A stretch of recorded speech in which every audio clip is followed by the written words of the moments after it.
Animals by Walt Whitman. Dear students, this is the topic of this video. The poem Animal is included in class 10th CBSE English book. Through the poem, the poet conveys his sheer annoyance to human beings. Their being manipulative, their being so clever, their being so insensitive. He prefers to live with animals over human beings because animals don't have any hypocrisy, they don't have any show off, they are what they look, they sound. To know the complete thought of the poet regarding this topic, let's read the poem Animals. The poet says, I think I could turn and live with animals. मुझे ऐसा लगता है कि मैं जानवरों के साथ रह सकता हूँ. I am comfortable with them. They are so placid and self-contained, क्योंकि वे बहुत शांत होते हैं. एंड सेल्फ कॉन्टेन्ड, और आत्मसंयमित होते हैं, खुद में व्यस्त रहने वाले, खुद में मग्न रहने वाले होते हैं. अनलाइक ह्यूमन बीइंग्स, इंसानों को आदत होती है दूसरों के काम में इंटरफियर करने की ताकि उनके खुद के स्वार्थ की सिद्धि हो सके. I stand and look at them long and long, मैं उन्हें घंटों देखता रहता हूँ. यहाँ इस लाइन के थ्रू पोएट कहना चाहते हैं कि मैं उनसे बहुत ज़्यादा इम्प्रेस रहता हूँ, उनके व्यवहार से, उनके वे ऑफ लिविंग से. पोएट आगे कहते हैं, they do not sweat and wine about their condition. Sweat and wine का मतलब शिकायत करना होता है. इस लाइन का मतलब हुआ कि जैसे ह्यूमन बीइंग्स अपनी स्थिति को लेके कभी गरीबी, कभी बीमारी, कभी दुर्भाग्य को लेकर उनका रोना रोते रहते हैं, लेकिन एनिमल्स ऐसा नहीं करते हैं. वे कभी भी अपनी स्थिति को लेके, चाहे किसी भी स्थिति में हो, वो शिकायत नहीं करते हैं. They do not lie awake in the dark and weep for their since. जानवर कभी भी अपनी गलतियों के लिए पछतावा नहीं करते हैं, अपने पापों के लिए कभी रातों को जाग कर पछतावा नहीं करते हैं, रोते नहीं हैं जैसे कि ह्यूमन बीइंग्स करते हैं.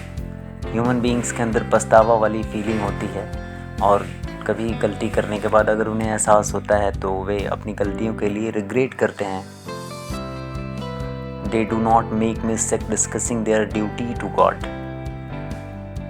एनिमल्स कभी भी भगवान के लिए अपने किए गए किसी भी कार्य का बखान करके मुझे बीमार नहीं बनाते हैं, मुझे बोर नहीं करते हैं.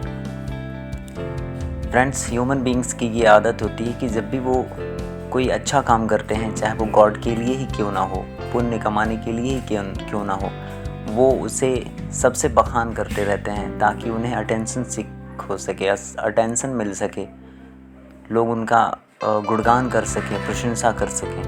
फ्रेंड्स, जब भी ह्यूमन बीइंग्स कोई अच्छा काम करते हैं, पुण्य का काम करते हैं, तो उनमें दिखावा होता है. वे लोगों से बखान करते हैं अपने अच्छे कार्यों का, अपने गॉड के लिए किसी किए गए कार्य का, ताकि लोग उनकी प्रशंसा कर सकें. लेकिन एनिमल्स में ये हिपोक्रेसी, ऐसी इल डिज़ायर्स नहीं है. Moving on to the next stanza, the poet says, not one is dissatisfied, not one is demented with the mania of owning things. Animals को कभी भी असंतुष्टि का भाव नहीं आता है धन संपदा, मैटेरियलिस्टिक वेल्थ को लेके, और कोई भी धन संपदा को पाने के लिए उनके पीछे पागल नहीं होता है जैसे कि इंसान होते हैं. No one kneels to another nor to his kind that lived thousands of years ago. कोई भी जानवर एक दूसरे का सम्मान नहीं करते, झुक के प्रणाम नहीं करते, ना ही अपनों के लिए, यानी जो उनके साथ अभी जिंदा हैं एनिमल्स, और ना ही अपने पूर्वजों के लिए जो हज़ारों साल पहले थे. जबकि ह्यूमन बीइंग्स के साथ ऐसा है, ह्यूमन बीइंग्स अपने स्वार्थ की सिद्धि के लिए अपने फेवरेट्स बना लेते हैं. जो जितना इम्पोर्टेंट है उनके स्वार्थ सिद्धि के लिए, उतना ही वो उनका सम्मान करते हैं, या फिर हम ये कह लें कि वो सम्मान करने का दिखावा करते हैं. लेकिन एनिमल्स ऐसा नहीं करते हैं, ना ही वो अपनों में किसी का सम्मान करते हैं, झुककर प्रणाम करने का दिखावा करते हैं, और ना ही अपने पूर्वजों के लिए. नॉट वन इज़ रेस्पेक्टेबल और unhappy over the whole earth. कोई भी उन जानवरों में एक दूसरे के लिए सम्मानजनक नहीं है, सब बराबर है, उनमें इक्वालिटी है. और कोई भी उनमें से पूरी पृथ्वी पर कोई भी एनिमल दुखी नहीं होता, चाहे कोई भी स्थिति हो। The poet further says, they show their relations to me and I accept them. यानी ये जानवर मुझे या मेरे साथ ऐसा रिलेशनशिप शो करते हैं, ऐसा रिश्ता दिखाते हैं जिन्हें मैं एक्सेप्ट करता हूँ, और वो रिश्ता बैलेंस पर है। जिस प्रकार का रिश्ता इनका आपस में है अपनी खुद की एनिमल कम्युनिटी के साथ है, वैसा ही रिश्ता ओरिजिनल बैलेंस्ड मेरे साथ वो दिखाते हैं, जो कि मैं एक्सेप्ट करता हूँ, मैं पसंद करता हूँ। दे bring me tokens of my self. यहाँ टोकन्स का मतलब होता है वर्च्यूज, सद्गुण।